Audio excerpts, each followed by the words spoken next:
Alors, la Corse, comme d'autres îles de Méditerranée et toutes les îles en Europe, je rappelle qu'il y a 20 millions d'Européens qui sont des insulaires, souffrent de la discontinuité géographique, bien évidemment, en matière de transport. Il est nécessaire pour nous d'avoir des stratégies qui soient adaptées à cette réalité, notamment une continuité territoriale tout au long de l'année. Parce que s'il n'y a pas d'obligation de service public, on va avoir des transports à la haute saison touristique pour transporter des touristes et paradoxalement, pour les résidents à l'année, on va avoir des difficultés. Donc, il y a des dispositifs qui existent, mais il faut les renforcer, il faut garantir des services publics de transport.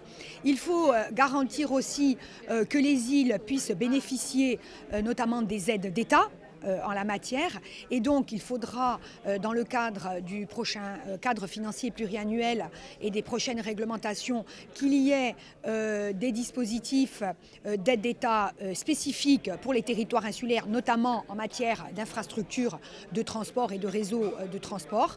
Ça me paraît essentiel. Et puis les îles, de fait de leur succès en matière de tourisme, en règle générale, ce sont des destinations touristiques, sont soumises à une pression importante du point de vue de la fréquentation touristique. Il y avait ici, au cours de cette réunion des îles grecques, les Baléares, la Corse, la Sardaigne. Et la pression touristique génère des effets pervers, notamment sur le marché foncier et immobilier. Donc une concurrence foncière entre, par exemple, agriculture et infrastructures touristiques, d'une part, mais aussi, et tout simplement, des difficultés en matière de logement. Les résidents des îles, aujourd'hui, n'arrivent plus à se loger parce que les logements sont trop chers, parce que les logements sont réservés à l'activité touristique, notamment aux plateformes de réservation en ligne. Et ça pose des problèmes maintenant qui sont sociaux.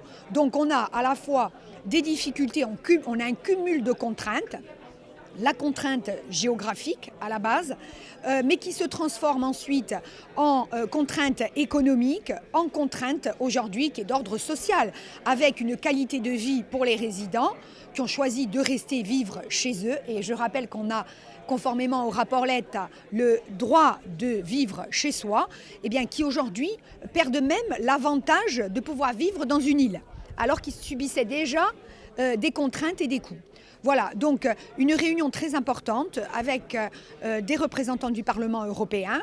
Il y avait plusieurs députés européens, plusieurs autorités régionales et locales insulaires qui entendent bien, dans le cadre de la prochaine stratégie des îles, de faire entendre leur voix pour expliquer quelles sont leurs contraintes structurelles, quelles sont aussi les attentes qui ne sont pas forcément financières, qui sont des réglementations qui soient adaptées au territoire insulaire, c'est-à-dire une approche, je dirais, ex-ante avant la mise en place de la politique avec un territorial proofing, un test territorial pour voir si la politique est adaptée au cas insulaire, et puis aussi des dispositifs, des programmes spécifiques pour les territoires insulaires qui, je le rappelle, concernent 20 millions d'Européens et ce n'est pas rien.